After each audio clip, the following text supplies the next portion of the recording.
Here, I know I'm going on a tangent here. Just you're saying there, you come up with like even in the last half an hour, you come out with some great fucking sayings. There's a lot of stuff now from the Hardy books that is just pure gold. Like there's one you said, it's a dirty puddle that won't cool a hot iron. That's right. Like yes. Do you just come out for that? Is it like fucking buying like? Like the fellas sit down and actually write that stuff. I think when the Hardy books started first, somebody'd come up with an idea, Martin or somebody or Owen or Tordoff would come up with an idea, and there'd be a script, and then we wouldn't follow the script, and then they'd record us and they'd write what we said down, and then they'd send it off to Storyland to say that they wrote it, because they needed a script before. It was one of the rules of Storyland. So when we filmed beforehand, but I think it was just people used to give me the sayings as well. My brother gave me that one. He was like, one of his mates said, "Yeah, you'll have to say this one." You know what I mean? I would use some beautiful ones yourself. Yeah.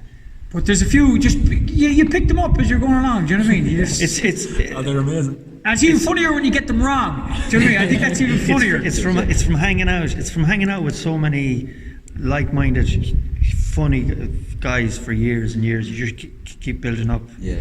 Keep building up these sayings. Yeah. There's a lot of them. Like even a hen will slip and frost sometimes. I just. That's right. Yeah. And Collie, Owen had some good ones, and Martin had some good ones. Yeah. And Tommy Boo is one of the funniest person. If you can get him on a podcast, he's fucking hilarious. But he's underutilized in the Hardy books. I think. I think he's very underrated. Yeah, he's very. He should be just filming him for the day, and just let him go off and do stuff and talk to people. Do you know what I mean? Myself and the brother were watching the other day. The Christmas one. Yes. And the camera comes around him, and he's got the black hair and the bleached sides. That's right. Yeah. Brilliant. Just look at him, his facial expressions. Yeah, he was brilliant. He was funny. And if he had wanted to go into pages or be a comedian, he could have easily been a comedian. But he could have been. He could have been a serious actor, Tom. Yeah. I think Tom was one of the best actors in the whole lot, because he's kind of a shy dude, and for him to do that, it was a big thing. But he'd learn off. He was the only one that could learn off a script. The rest of us wouldn't learn off a script because we'd be trying to improv and stuff. But he'd learn it off, and then if he wanted to improv, he could improv too. So I think he'd and he could do accents. He could do Cockney accents and everything. Do you know what I mean? And he's got so many funny stories. But if you could get Tom on, it'd be brilliant. Do you know what I mean? He's always on about wanking as well. And he wanks today, Pete. I'm not wanking anymore. I'm staying away from the wanking. But, sorry, no, he's going to kill me if he hears that. But I get him a load of praise before that. But he's the funniest fucker ever. I was thinking of what differently could we say in podcasts, and that is actually one. Do other groups of lads talk about wanking so much? Is it we're open about it. Peace always, keep the chi in, keep away from yourself, and that's a fact. I mean, I know he does it in the show, and I know he does it on 3 Bucks Left, but we do try and encourage each other. Not too wank. This podcast took a funny turn. It's serious. We do. After a while, after not meeting each other. So, have you been wanking much? One of the questions we have for each other. The first question I asked you when I met you. The first question I asked you. Manny wanks today. But also, Pete's impression of Tom is brilliant and creepy, because one time I was travelling in a car with Pete and John Phelan, was it? Or John, and Pete, for ages on the way up to Dublin, kept doing Tom's impression of Tom talking. And I was wigging out in the back for some reason.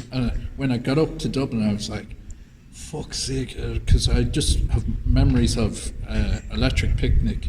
And Tom tried to get me to come out of the tent because I wanted to kip, and they were off to go to see someone. And just he's brilliant. Tom was brilliant. I think that scene where Owen is is it Owen? Owen is going. Oh, what is it? Owen fucks off on Eddie, and Eddie is late for the safe pass, and Tom has only came over the night before, and they've just met him because he was on Bebo. They met him on Bebo, and he's like. That acting there, he's like, "Well, are you in bad form or something? What's wrong?" And he goes, "Jeez, I just met him the night before." That was Tom. That was brilliant. Tom and Martin's. Is he gone now? Is that it? Yeah, exactly. That scene. Yeah, it was just fucking funny. We've got a butterfly. Is it a butterfly or a moth? One audience here. Yeah. He's a slick looking dude, isn't he? He's got the Swinford colours. Look at him. I haven't seen him. Oh, geez, nice one, yeah. Colours. Might zoom in on the camera there. He's looking for the shade. There's a few other bits that from the show, like small little questions that I have. How many times did Martin Maloney break into the Scouse accent by accident? Did he ever? We're so probably used to it that we didn't take any heed.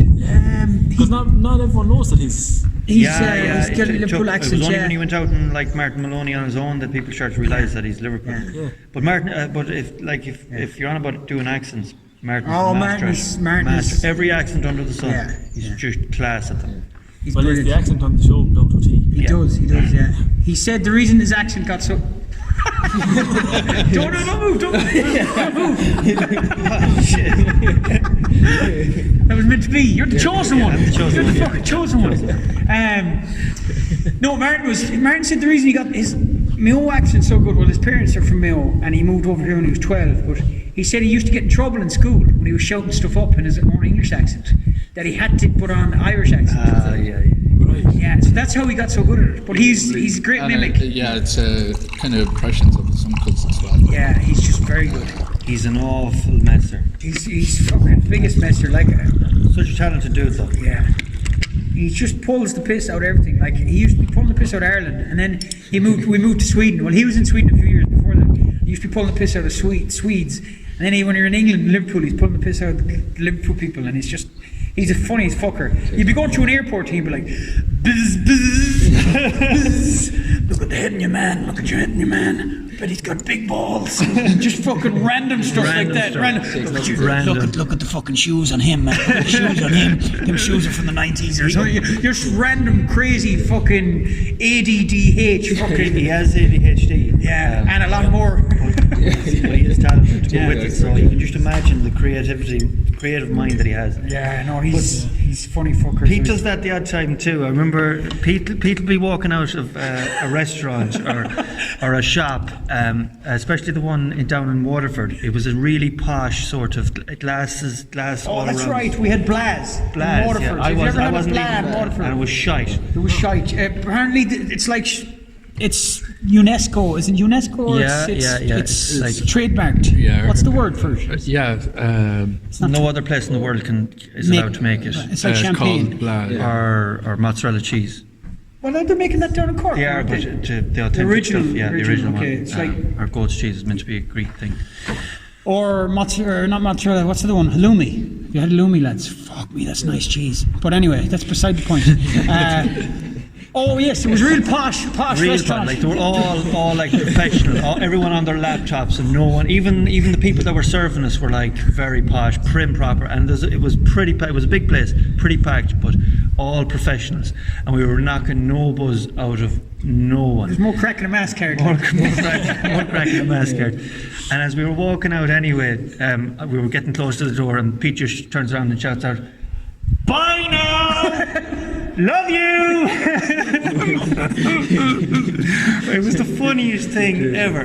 Bye now! Yeah, fucking hell. But they weren't too bothered. Like I don't even think they broke stride. They weren't phased. No. But there's some people like that. Some people are just dry. You just want to fucking shake. Yeah. Hello. I'm not here. Hello. No, I'm a bit busy at the moment. Do you want a pint of Guinness there? Pint of Guinness there. You're around. Pint of Guinness. There's no pubs open. It's even worse. That makes it even worse. Why the keys the college? Right, well, Me I assume I that's don't have any good. pints left, obviously. No, that's true. There's bottles. Plenty of bottles, aye. Another quick question for you: if there is to be a new season of the Hardy Books, what do you want to see in it? Now, I have one myself that I want to see. I'd love to see either Buzz or Eddie having like a young fella coming out of nowhere, and it being his Because you know how like there was the thing where Eddie Durkin's son comes along, or not son comes along, but His brother comes along, is it? yeah, but you know where the girlfriend gets pregnant. Yes. Follow on from that, the young fella comes along and he starts living with himself and buzzing the cottage or something like that. Yeah. Is there anything you'd like to see happen or people to join in with it? I think there's actually a script already wrote. There's loads of scripts wrote. There's 5 episodes wrote, 5 or 6 episodes wrote, and there was an episode written, I think Tordoff and Martin wrote it, and it was brilliant. It was the boys going to piss up to Galway, and it was just fucking funny. They go to the Roisin Dove, they go to all the hangouts, and they're meeting all the. I cannot remember it. I had a copy of it, but it was brilliant. It was brilliant, and there's like, because they never leave Castletown, do you know what I mean? Yeah, so it'd be funny if they went, or imagine Hardy Bucks in America, like, there's so much they could do. Yeah. Do you know what I mean? That, like, yeah. There's so much.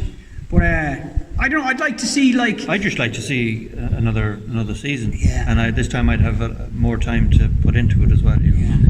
Yeah, it'd be nice to see, and I'd like to see them follow maybe some of the minor characters, like, not minor characters, but I'd like to see them maybe, like Scorpio having a dedicated episode where Scorpio's, and he kind of interacts with the Hardy Bucks and they're doing their other thing, do you know what I mean? At the end of life of stateside.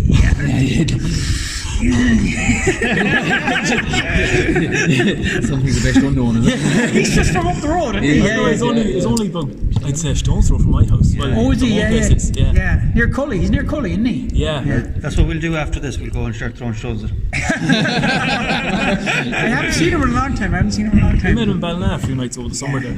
Yeah. Happy summer now. He's fucking... That summer. he's an enigma wrapped in a mystery, is Tommy Miller. Yeah. That's a weird one. But, well, anyway, no, but like even Stateside have a spin-off, or like just follow. There's stories we could go down that rabbit hole, but we won't bring you down that rabbit hole. There's so much. Like, we were even thinking of an idea where there's one continuous shot. I don't know if you've seen that, where they do one continuous shot and there's no cutting, and it's like. What was it? Have you seen that movie, Children of Men? Was it Children of Men? They do it a lot now, where they kind of fake continuous shots, where it's like you follow one person and he goes all through the action, and that's one episode. So I was thinking, if you had, we were talking about this before, if we had one episode where it's half an hour long and you follow Mikey from the top of the town, and he walks from the bottom of the town and he meets all different characters, and there's loads of shite going on. One cut. You always did that, But the only thing is, you'd have to rehearse the shit out of it and have Martin last, because he's the worst for breaking script. Do you know what I mean? Do you know? Yeah. What, like, going into a shop or into a pub on the way in? But he goes a whole lot, and it's all one continuous and one shot. camera taking over from Yes, another camera. yeah. You know what I mean? So So it's not cut, like, do you know what I mean? not cut. It's all one continuous walking along. That'd be brilliant if that could happen, you know. But there's so much. Like, I wanted talking dogs in it and insects fucking talking and stuff. But Yeah. you didn't want that, like. Can we tell my favourite story is tell them the story of probably the reason RT never took Hardy Bucks on again. No. I won't bother telling that. I told that in the last podcast. You can't tell that again.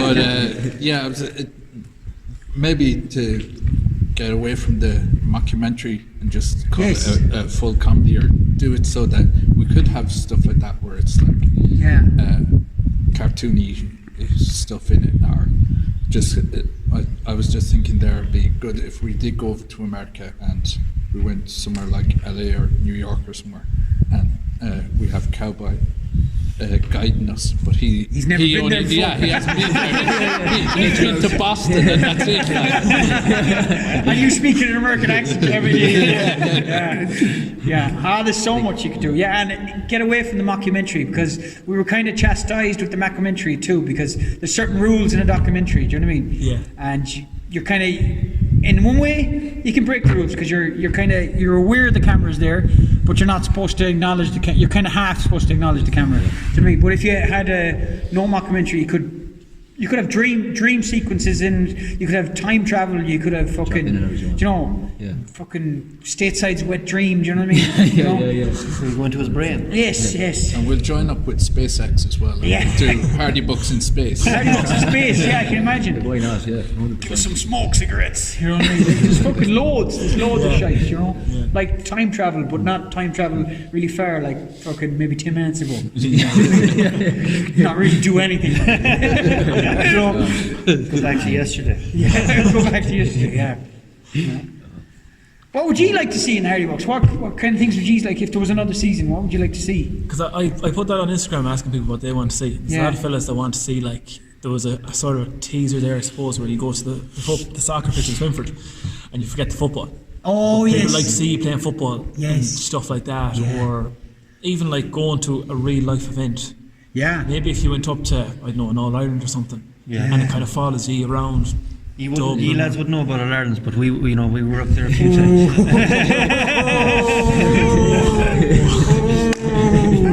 That was a low blow now. He's an All-Ireland, no fairness. I wouldn't fucking. I say I was as close to paying for the ticket as anyone else watching it. I wouldn't get carried away. You won an All-Ireland, did you? I was school one now. Very good. Very good. In with St. Tractors in Tubbercurry. oh, Very right, good. right. Very good. 2013. Good stuff. Yeah. So take that. Fucking take that. Fucking- Yeah, well, we have to go all the way to Crossmliner for Ireland. Why, what's that? They won the club. Oh, yes. Oh, Ballinall. Crossmliner afterwards. It's rough. 4 or 5. Yeah, something like that. Across mine was 2000, 2001 and all that. Yeah. And Thing lost it, didn't they, Charlestown? No harm. And Castlebar. Castlebar Oh, lost. Castlebar lost as well. Did Charlestown get to it? Charlestown got to the final. Did they get to the semi-final? They made a documentary about it years ago. Oh yeah? I remember that now. Years ago. Yeah. But Castlebar lost it, and they were beaten by one man, Jeremy Conley. It was class was he? He was the best I've ever seen a player in one game. He won the game on his own. He was outstanding that day. Wow. Unreal. Yeah, unbelievable. Is he still playing or what's the story? It's hard to know. He's like the bad guy in a Bond villain, isn't he? Pretty much. He's a But Bond villain. he was voted the best player of the decade. Was he? Yeah. But he's like a bad guy, like, do you know what I mean? I'd say you could, like, if he was in a film, you'd see him planting a bomb someplace, and he'd be like, It's a bit of a mystery, like. smoking There's fags. a love of rogue. Yeah, like he was supposed to go off to America last summer and that didn't. But is he back playing with them, is he, or what's He the story? was, yeah. He was, like, he's with Vincent's last year, anyways. Yeah. Yeah. He'd come off for 5 minutes a game for Dublin, just do one thing. Yeah. People blow it Yeah. up. Himself, the thing used to have some battles. What's your man's name from Mayo? Lee Keegan. Lee Keegan, yeah. Yeah, another brilliant player. Yeah. 2 big men going at it. Yeah, I love the GA. I probably love. You'd be a big fan of the GA. Oh yeah. Yeah. But do you play much yourselves when you were younger?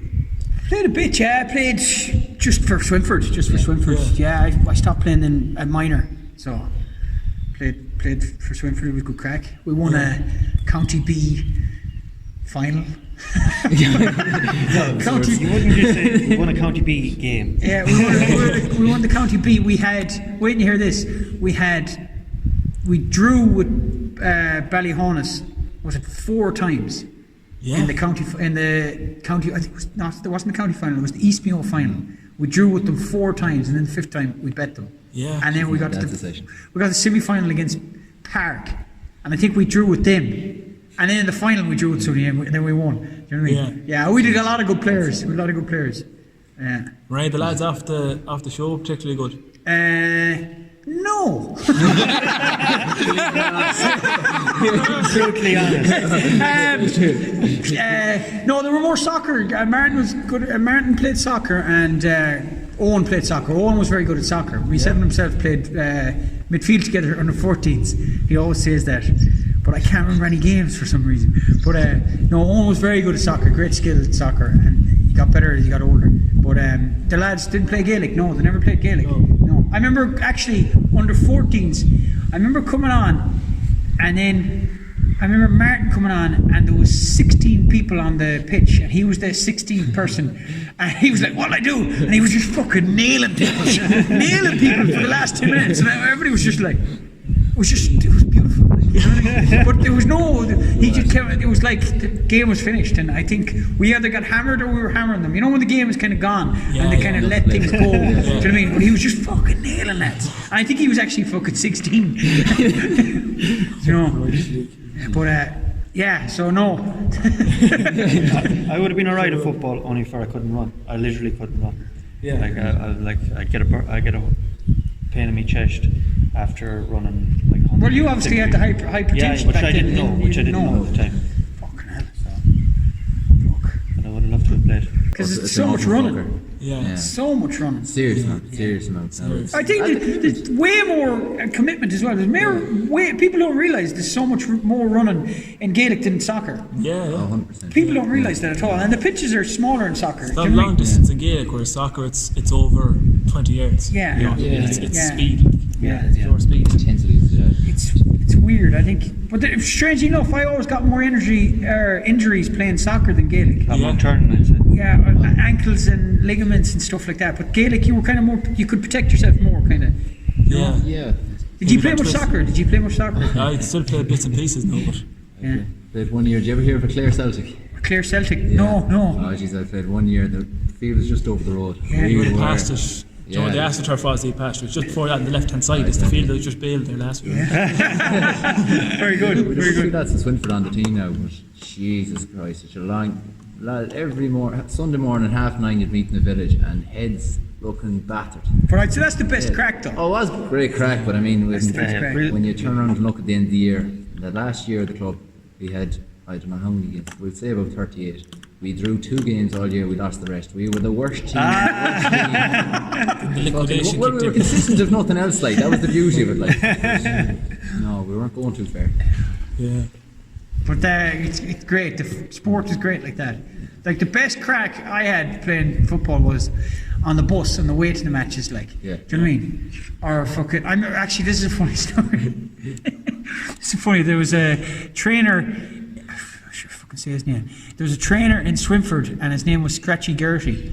I don't know why they call him Scratchy. Maybe that was before our time. But Scratchy, Johnny Gertie, his name was Scratchy. They used to call him. Maybe he must have scratched or something. But I think he just used to do that. was that what he used to do? He lives beside you. But I was playing corner back. Well, I used to play. I think I played like left half back, and then I slowly got slower and slower, and they put me in the corner. Do you know what I mean? Okay.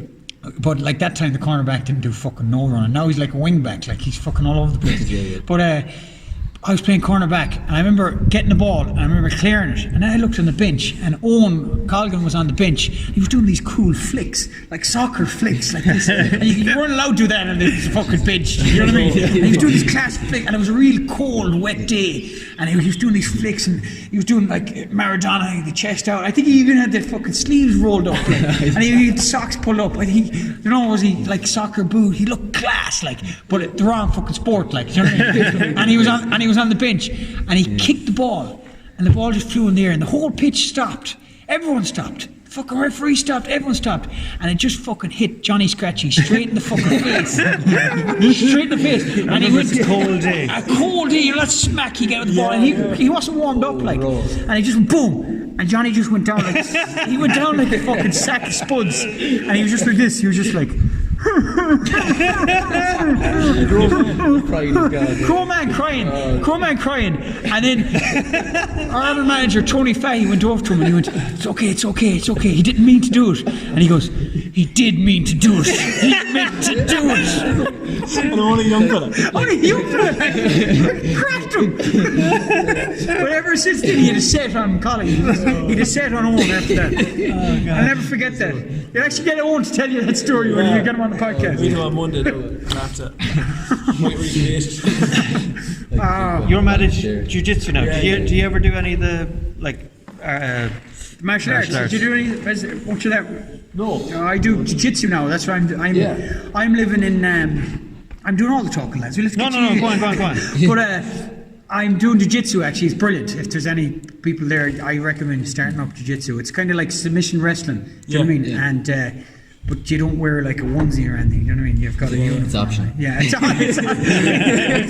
It's optional. But that's what I've been doing the last jiu-jitsu and surfing. But it's good for the head. You know what I mean? Yeah. You know.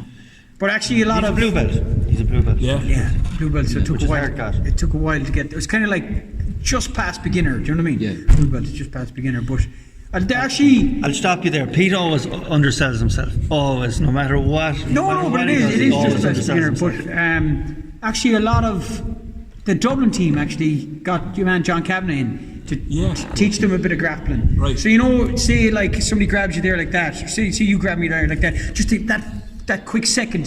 Say if you're, what position do you play? Like corner forward. your corner forward. So say if the back grabbed you there like that, you'd have that split second and you give grip is gone. the grip is gone, or you'd have say you're on the ground and somebody kind of leans in with the elbow. You know, you've got that extra few little tricks that give you a bit of confidence. Reaction time. Don't get too much into it now. Next year I'll be down in a headlock. Do you know? Even you could see it. You could actually see the jiu-jitsu and the All-Ireland against Dublin, where Dublin spoiled the game for the last few minutes and they managed to win the game. See, they didn't play football the last few minutes. They stopped Mayo playing football and they won the game. Remember, they were blocking them. They were blocking them. And was it a point? There was a point in it. It was. And a lot of kick of the game, a lot of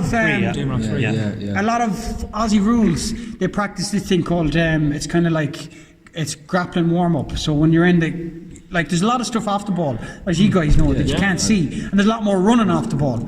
So like even that few seconds where you're pushing on your man just to get that extra few steps. Do you know what I mean? Or your man could just grab your wrist and the ref wouldn't see. No, I'm not saying do all that stuff. You gotta make senior, lads. You gotta make senior. But Pete tried to get me into it last year, and I'd give it a go for 6, maybe 8 weeks. But you couldn't commit to it fully. You were missing weeks. I was missing a few weeks here and there, and there was a lot of shows on as well at the same time. Some days I used to go to it and I'm like, geez, I love this, it's great. And other days I was like, oh, I don't know, it's an acquired taste. I'd love to get back in. I'd love to be as passionate about it as you are. Yeah, but it just takes a while to get into it because you're kind of very close contact with a man and fucking he's sweating on top of you and it's fucking, you know what I mean? So it's not that Mikey, don't be getting aroused. But it's not everyone's cup of tea. Do you know what I mean? It's not everyone's cup of tea. Do you do it competitively? I try to do it competitively, but as I said, blue belt is just kind of like a small bit past the beginner. Do you know what I mean? Yeah. It's just, but hopefully there's supposed to be tournaments, but they've all cancelled now. Yeah. I think we're back. It's either July or do you know what I mean? I don't know, when is contact sports back? When is? So we're supposed to be back training. It's obviously at the beginning of August, wouldn't it? Is it the beginning? So I don't. Championship starts back at the beginning of August for club anyways. Yeah, so we're quite close contact. You know, it's grappling like so. Yeah, it's continuous close contact. Yeah, it's continuous close contact. So I don't know when that's going to be back. Some people were saying like 20th of August or maybe next year. So we won the later thing. It will probably be the same with rugby. It'll probably be one of the latest things. Which is a shame. Like, but fuck it. How did Sweeney's run about it? How did you survive the COVID-19? The whole. What did you do to pass the time? To be honest with me, this brilliant. It's a brilliant thing to do. Yeah, because I'm doing the journalism and media course in college, so this sort of thing was something I wanted to do anyway. And you're in first year, is it? Or you're going into third year now. Oh, sorry, you were saying you're playing freshers. I thought you were still in first year. No, I played freshers there, which is 2 years ago now, I suppose. Okay. But passing the time with this, and we're both getting grand old twished out of Leo for actor as well, so it's... That's a good too. The army wages are good these days. He's in good shape, isn't he? You see him in the fucking... We'll have to get him in for playing for Tour de Strand, like, full forward. We might go to Swinford. He's tried out. He got awful stick for that, but I didn't Which see one he did? Was it drop off? I didn't. Did you see it, Mikey? Was it just recent? No. Was that picture when he was recent? out? It was, I think. A couple of weeks ago. Bagher at the top off in the park. But he was within his 5k limit. He lives in the middle of it, so. Like a bit like Putin, is it? Was he there with a horse? He was probably. He had a couple of cans with him. Did he have a couple of cans with him? Oh, did he? Oh, he did, yeah. I actually tell you the truth, I didn't actually see the picture. I just wanted to talk about it. He was in great shape. He was better shape than Putin. Ah, no way. Oh, I'm telling you. But Putin was an older man. Oh, well, that's true. Putin feels no pain, you know. Apparently he feels no pain, Putin. I don't know about that. I don't know if it's true or not. There is actually a condition where you feel no pain. Left him on, What do you make of Putin? Calling you out. He's been quiet enough these days. Yeah. He's fucking scary, isn't he, Putin? Yeah. Imagine having Putin come around for dinner. I'm guessing it's not that he doesn't feel any pain, it's no one wants to fucking hurt him. That's the thing. That could be a two. Go back to Verreker. I think he's done a good job. Yeah, it's a fucking tough one, isn't it? Yeah, I think he has too, He's the right man in charge, like he's a doctor. Being a doctor, yeah. Well, do you know something? I'm going to say something now. I would have been like on the Green side, the Sinn Féin side all my life. before Leo Varadkar In the ride, are you? I'm in the ride. Try to get in. They wouldn't have me. Actually, there's a very good story about Derry, but we won't go into that. Before I became Taoiseach, I thought he spoke very well, and I thought this is a man that could bring the country back to a somewhat reasonable shape. And when he took over from Enda, I thought, fair enough, we'll give him a chance. And then he just seemed to lose the plot. Now, whether he does have control, whether the Taoiseach really has control or not, is another thing. Maybe his hands were tied. I don't know. And next thing I heard he likes his hands being tied. I loved it up there. You were going to say it. Sorry. What's your name? But anyway, don't we all like our hands being tied from time to time? But then I was. You're on your own. Then I was happy that Sinn Féin done so well. But since this whole thing has kicked off, I have to admit that he has done. He seems like he's doing all right. Yeah. And he comes under a lot of discrimination and hate, I suppose. Yeah. That's just social media, is that not? Yeah. I even heard today on the radio, just on the topic of bad vibes, I suppose, on social media. There's people actually going on about Father Ted and giving out about the way that Father Jack's portrayed and the Chinese community portrayed and stuff like that. I think that's going too far. Yeah. Big time. I think that's going too far because you're allowed to portray a character that's racist in a drama. Yeah. That's a reflection on real life. And it's 20 years ago as well. And it was 20 years, but it's the equivalent of going into a bank and going, "Can I have the money, please?" Do you know what I mean? It's not credible. Do you know what I mean? Yeah. Do you know, the characters have to be credible, but the characters weren't racist in it. They were making fun of racists in it. Yeah. Do you know what I mean? But even still, they took off Gone with the Wind off television. That was made in 1939. Why? What was going? What was? Because there was like he was beaten or something. no slave. It was slave sort of in the background, or not, but maids and that sort of thing. Okay. They've taken it off. I think that's going way too far. Obviously, Black Lives Matter. The way I live my life is I see it as I find you. I don't care if you're black, purple, yellow, I heard you're racist. green. I hear you're racist now, fella. I really don't, and I think it's turning around the other way now. I think people can make too much of it as well, and it loses its value. Does that make sense? Yeah. Like this protestation. So what happened? What happened with Father Ted? What they were? They're on about how the Chinese community is being portrayed. But that was only one episode, wasn't it? That's one episode, yeah. And then they're saying about Father Jack, how they're taking the piss out of his mental state and alcoholism and all that. But sure, it was a character. There's a line between having the crack and taking it too far. Yeah. I don't think they came anywhere near that line. Not Yeah, so. but I think the good thing, it's an ill wind that doesn't favour somebody. And the good thing is, when the people are giving out about Father Ted, more people will go back and watch it. Do you know what I mean? Yeah. So, Yeah. I think so.